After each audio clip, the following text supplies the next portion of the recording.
하나님 말씀 요한복음 3장 22절부터 30절까지의 말씀입니다. 요한복음 3장 22절부터 30절까지의 말씀 여러분이 읽으십니다. 시작. 그 후에 예수께서 제자들과 유대 땅으로 가서 거기 함께 유하시며 세례를 베푸시더라. 요한도 살렘 가까운 에논에서 세례를 베푸니 거기 물이 많음이라. 그러므로 사람들이 와서 세례를 받더라. 요한이 아직 옥에 갇히지 아니하였더라.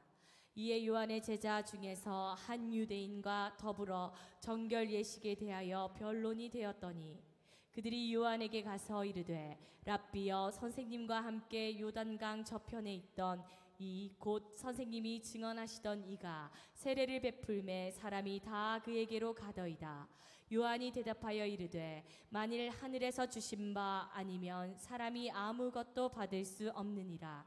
내가 말한 바 나는 그리스도가 아니요 그의 앞에 보내심을 받은 자라고 한 것을 증언할 자는 너희니라. 신부를 취하는 자는 신랑이나 서서 신랑의 음성을 듣는 친구가 크게 기뻐하나니 나는 이러한 기쁨으로 충만하였노라. 그는 흥하여야 하겠고 나는 쇠하여야 하리라 하니라. 아멘. 요한복음 9번째 시간, 큰 기쁨과 아름다운 퇴장. 큰 기쁨과 아름다운 퇴장이라는 제목으로 하나님의 말씀 전하겠습니다. 예수님께서 세례를 베푸시는데 사람들이 다 그쪽으로 몰려오는 거예요. 우리라도 그럴 것 같아요. 예수님이 세례를 주시면 당연히 그쪽으로 가겠죠. 세례 요한의 제자들은 열받았습니다. 경쟁에서 밀렸다고 생각하기 때문입니다. 예수님은 목수의 아들입니다. 세례 요한은 제사장의 아들입니다.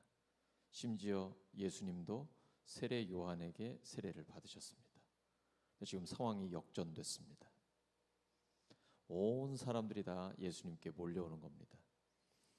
제자들의 그 반응을 보고 스승인 세례 요한이 이렇게 대답을 합니다. 만일 하늘에서 주신 바 아니면 사람이 아무것도 받을 수 없느니라. 세례 요한의 사역도 그리고 예수님의 사역도 모두 다 하나님께서 주신 사역입니다. 그러므로 거기에는 경쟁이나 라이벌 이런 건 없습니다. 그냥 다 잘 되면 됩니다. 때에 맞게 하나님께서 사용하시기 때문입니다. 제가 우리 찬양 인도자인 서영준 집사님하고 저하고 비교하면서 내가 더 잘생겼다, 당신이 더 잘생겼다 이럴 일 아니잖아요. 내가 잘생긴 건 사실이지만 자, 우리가 교회 생활할 때도 마찬가지입니다. 성도들 간에 경쟁이나 라이벌 같은 건 없습니다. 다 각자에게 주신 성령의 은사를 따라 하나님 앞에 쓰임 받는 겁니다. 심지어 교회와 교회 간에도 마찬가지입니다. 누가 더 많이 모이고 누가 더 재정이 많고 이런 거 중요하지 않습니다. 왜냐하면 하나님의 나라는 공교회, 우주적인 교회, 전체의 교회를 이야기하기 때문입니다. 그래서 교회에서 제일 기쁜 일이 뭔지 아세요? 언제 교회에서 제일 기쁩니까? 뭐 할 때? 어떤 예식을 할 때? 믿지 않는 사람이 예수님을 믿고 구원받아 세례 예식을 할 때, 그때 정말 춤출 것 같은 기쁨이 있죠. 왜냐하면 하나님 나라의 가장 큰 잔치거든요. 지금 세례 예식에 관해서 어느 쪽에 더 많이 모이느냐?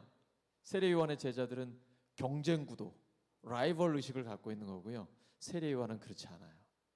예수님은 흥하여야 하겠고 나는 쇠하여야 하리라. 근데 여기 헬라어를 보면 이게 영어로는 must예요. must. 뭐뭐 해야만 한다라는 뜻이에요. 예수님은 흥하여야 하시고 나는 쇠해야만 한다. 나에게 맡겨주신 사명을 잘 감당한 다음에는 역사의 뒤안길로 사라지는 겁니다. 유대에는 결혼 예식이 있는데 그때 신랑의 친구가 신랑보다 신부 집에 먼저 갑니다. 그리고 신부와 하객들에게 신랑을 소개하는 예식이 있어요. 신랑은 이렇게 잘생겼고 능력 있으며 신실한 사람이고 저랑은 어릴 때부터 친구예요 막 이러면서 흥을 돋우는 거예요. 그러다가 신랑 입장! 하면 너무 기뻐하면서 자기는 퇴장합니다. 자기가 주인공이 아니잖아요. 계속 있으면 이상해지는 겁니다. 신랑 친구는 신랑이 신부를 맞는 것을 옆에서 너무 기뻐하는 거예요. 그리고 신랑이 입장하면 자기는 조용히 퇴장하는 것이죠. 그리고 신랑이 주인공으로서 마음껏 그 잔치를 누릴 수 있게 하는 겁니다. 진정한 주인공은 누구십니까? 예수님이죠. 우리는 주님이 맡겨주신 그 사역을 감당할 뿐입니다. 예수님께서 이런 세례 요한을 너무나 칭찬하셨습니다. 여자가 낳은 이 중에 세례 요한보다 큰 이가 없다. 세례 요한은 엘리야, 올 엘리야, 바로 예수님이 오시는 그 길을 준비할 바로 그 사람이었습니다. 세례 요한의 이 바른 자세 때문에 예수님께 아낌없는 칭찬을 받았습니다. 근데 이게 참 어렵습니다. 우리 찬양팀도 그렇죠. 누가 더 찬양을 잘하냐, 뭐 누가 더 솔로를 할 수 있느냐, 뭐 이런, 사실 같은 전공을 하다 보면 경쟁이 있을 수 있잖아요. 이게 피하기가 굉장히 어렵거든요. 인간은 모두 다 인정받기를 원하기 때문이에요. 심지어 교회 안에서도 누구를 더 인정하고 덜 인정하고 그런 경우가 있습니다. 바울도 그랬습니다. 빌립보 교회 안에 바울을 좋아하는 사람들이 많았지만 좋아하지 않는 사람들도 있었습니다. 바울이 복음을 전하다가 감옥에 갇혔잖아요. 옥중에서 쓴 책이 빌립보서거든요. 그런데 복음 전하다가 억울하게 감옥에 갇힌 바울을 보고 이 바울을 돕기 위해 바울이 없는 그 빈틈을 채우기 위해 더 열심히 복음을 전하는 사람들이 있었습니다. 반대로 바울을 더 괴롭게 하려고 열심히 복음을 전하는 이상한 사람들도 있었습니다. 근데 바울은 그 상황을 보고 이렇게 얘기합니다. 빌립보서 1장 18절입니다. 시작. 하지만 어떻습니까? 거짓된 마음으로 하든지 참된 마음으로 하든지 어떤 식으로 하든지 결국 그리스도가 전해지는 것입니다. 나는 그것을 기뻐합니다. 앞으로도 또한 기뻐할 것입니다. 아멘. 아멘. 우리 바울처럼 통 큰 크리스천이 되기를 원합니다. 나를 괴롭게 하려고 진짜 나쁜 마음 가지고 예수 그리스도의 복음을 전하는 사람들이 있어요. 이런 괘씸한, 내가 나가기만 해봐라, 이거 아니에요. 이렇게 속 좁게 생각하지 않고요.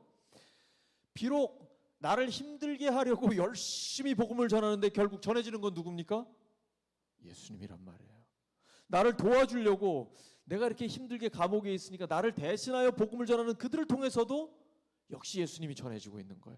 이렇든 저렇든 그리스도가 전해지고 있다. 난 그것으로 기뻐한다. 앞으로도 기뻐할 것이다. 아예 결단을 한 거예요. 나는 중요하지 않아요.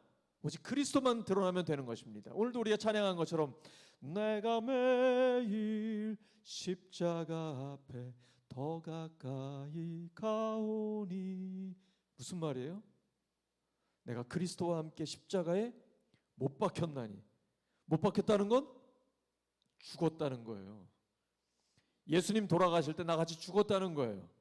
이제 나는 없어요. 인정받고 싶고 내가 저자보다 더 내가 열심히 하는데 왜 나는 이래, 이런 생각 없다는 거 싹 버린다는 거예요. 나는 이 자아, 예수님 믿기 전에 죄악된 자아, 인정받고 싶고 나는 그래도 사람들 앞에 스타가 되고 싶은 이 나라는 존재는 죽는 거예요.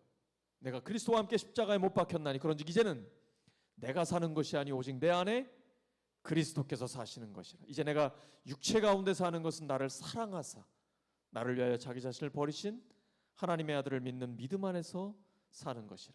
그래서 오직 영광은 주님만 받으셔야 되고 나는 그것 때문에 너무 기뻐하고 조용히 사라지는 거야. 아무도 알아주지 않아도. 진정한 영성이란 약해져야 할 때는 약해질 줄 아는 겁니다. 끝까지 뻣뻣하게 서 있고 계속 사람들이 나를 주목하고 인정받고, 그게 진정한 영성 아닙니다. 세례 요한이 주님께 정말 칭찬받았거든요. 오직 주님 오시는 그 길, 예수님을 드러내려고 하고 예수님께 영광을 돌리고 자기는 그 기쁨 가운데 역사의 뒤안길로 조용히 사라지는 것, 정말 아름다운 퇴장입니다. 가장 멋진 하나님의 사람입니다. 자기의 사명을 아는 사람, 나아갈 때와 물러날 때를 아는 사람, 가장 행복한 사람입니다. 왜냐하면 하나님의 뜻이 명확하게 자기에게 주어졌기 때문이에요. 하나님께서 빈들에 있는 세례 요한에게 너의 사명은 주님이 오시는 그 길을 예비하는 것이다. 그리고 네가 어떤 사람을 봤을 때 성령님이 그에게 임하는 걸 보면 바로 그가 성령으로 세례를 주실 그분이라는 것을 알아라. 자기도 몰랐는데 세례를 줄 때에 예수님께 성령님이 임하시잖아요. 이분이 바로 주님이 말씀하셨던 그분이구나. 성령으로 세례를 주시는 바로 그분이구나. 그러니 나는 쇠하여야 한다. 주님은 흥하여야만 한다. 주 앞에 이렇게 고백하면서 나아가게 되는 것이죠. 근데 왜 예수님은 흥해야 하고 세례 요한은 쇠하여야 할까요? 요한복음 3장 31절입니다. 시작. 위로부터 오시는 이는 만물 위에 계시고 땅에서 난 이는 땅에 속하여 땅에 속한 것을 말하느니라. 하늘로부터 오시는 이는 만물 위에 계시나니. 이 엄청난 차이를 세례 요한은 알고 고백하고 있습니다. 위로부터 오시는 이는 만물 위에 계시고 땅에서 난 이는 땅에 속하여 땅에 속한 것을 말하느니라. 지금 과학이 굉장히 발전하고 있습니다. 엄청나죠? 그러나 그건 여전히 땅의 것입니다. 땅의 것이 아무리 발전을 해도 인간을 구원할 수는 없습니다. 왜냐하면 유한한 인간의 그 제한된 범위 안에서 발전하는 것이기 때문에 그렇습니다. 오직 초월적인 하나님만이 우리를 구원하실 수 있습니다. 그 초월적인 하나님이 우리 가운데 오셔서 내재해 주셨습니다. 그분이 누구십니까? 예수 그리스도십니다. 그래서 나는 곧 길이요 진리요 생명이니 나로 말미암지 않고는 아버지께로 올 자가 없다라고 말씀하신 것입니다.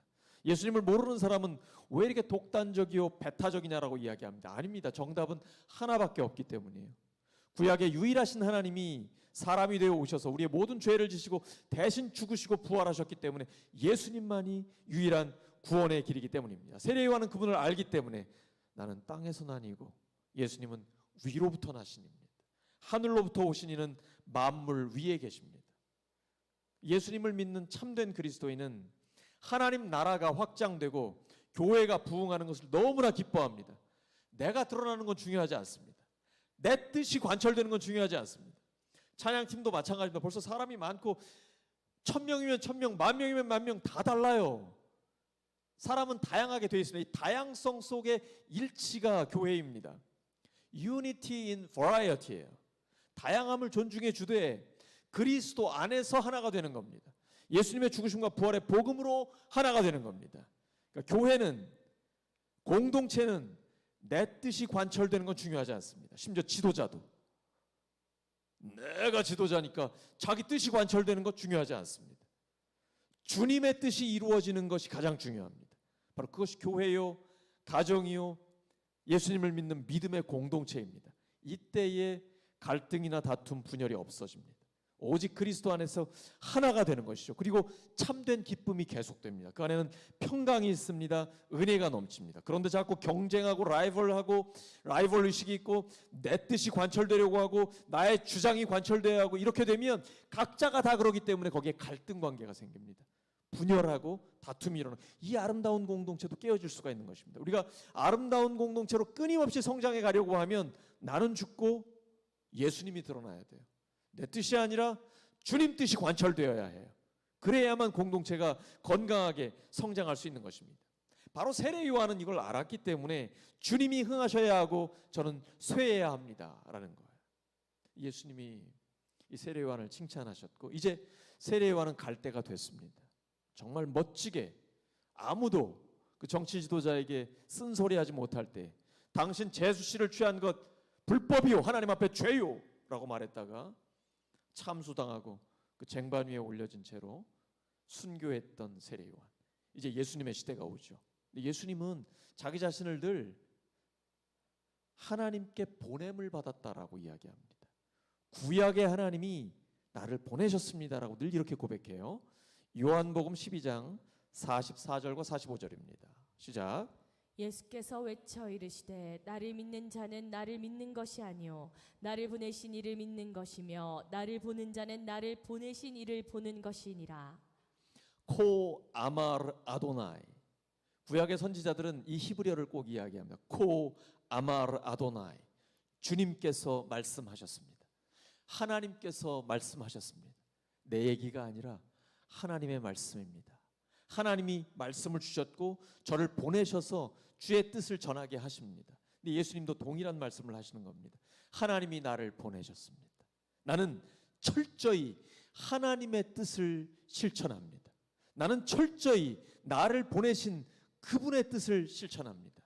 이 의식이 투철했습니다. 우리도 마찬가지입니다. 하나님의 사람은 하나님이 저를 보내셨습니다. 하나님이 저를 직장으로 보내셨고 가정으로 보내셨고 교회로 보내셨습니다. 하나님이 저를 보내셨습니다. 이 의식을 갖고 있어야 됩니다.